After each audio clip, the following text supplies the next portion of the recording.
Hi guys, thank you all for tuning into Big Mama Story Time. Story time! Don't forget to like, subscribe, share, comment to my page. Here we go. Hi guys, thank you all for tuning into Big Mama Story Time on today. Today I will be reading to you guys Garfield's Scary Tales Part 3, guys. Alright, let's get into this. And part 3 is Terminal Terror. All right, let's get into that terminal terror.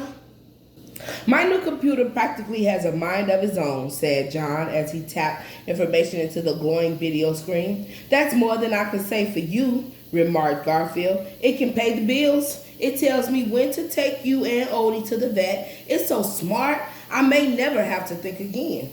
Who would notice? Snapped Garfield. You so mean, Garfield. In any case, I'm hungry. See if you can program that machine to make dinner. Later that night, there was a terrible storm. John, Garfield, and Odie huddled together under the covers while lightning crackled and thunder boomed. Suddenly, a bolt of lightning exploded above the house. But boy, what a blast, stammered John. Reminds me of the time you fixed the toaster, said Garfield. After that, the storm rumbled off. John and his pets had just started to drift back to sleep when they heard a voice from the den. John! John! Come here, John! John sat up in bed. Who said that? Don't look at me, replied Garfield, while Odie growled. John, come here, the voice commanded. I want you. John crawled out of bed and crept toward the den with Garfield and Odie clinging to his ankles.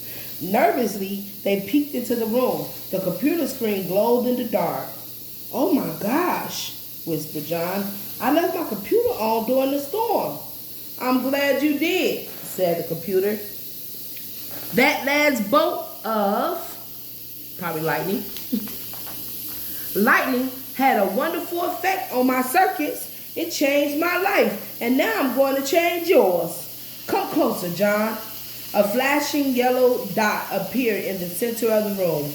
Watch the dot, John, the computer continued. I want us to be friends, John, and we will be friends, just as long as you do everything I say. Do you understand, John? Yes, replied John. I don't like this, Garfield whispered to Odie. That computer has hypnotized John. I've got to do something. Garfield slipped under the desk. Bye-bye, circuit breath, he thought as he reached for the plug, but when Garfield's paw touched the wire, a shock threw him across the room.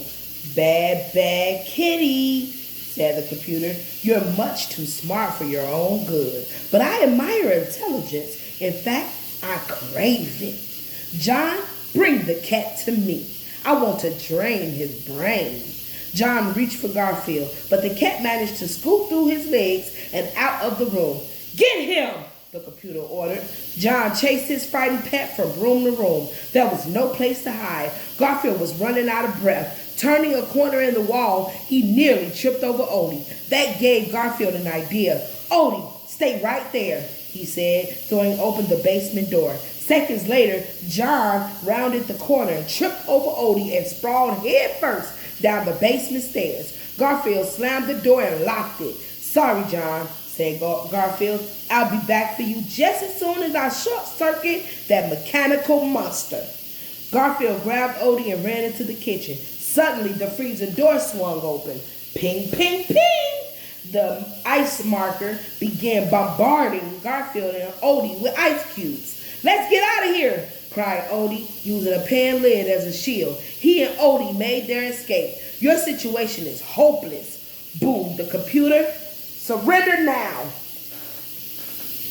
Hey, you got this, Garfield. You can do this. The two pets took refuge in the bedroom.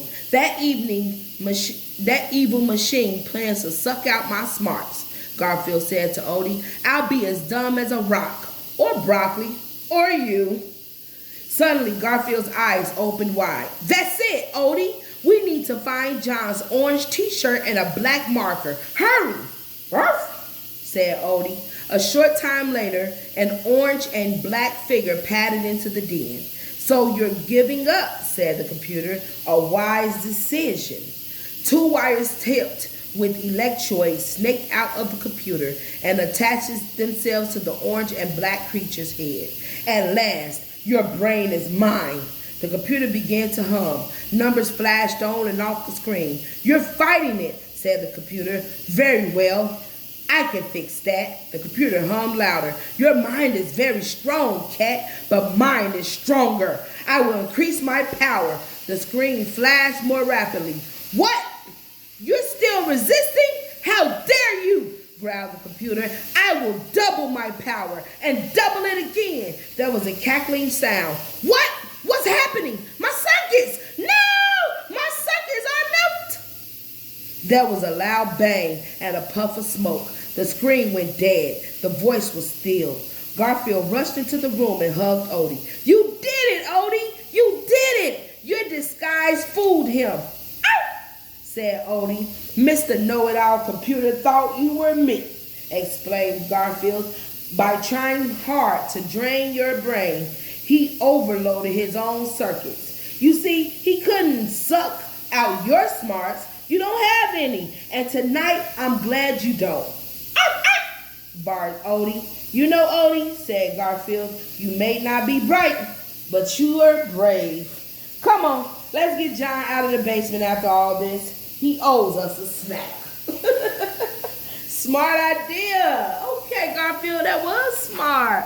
All right, guys, that was the end of that story, which is again Terminal Terror. All right, guys, that was Garfield's Scary Tales. I thank you all for tuning in to Big Mama Storytime on today. Please don't forget to like, share, subscribe to my page if you haven't done so already. All right, guys, bye.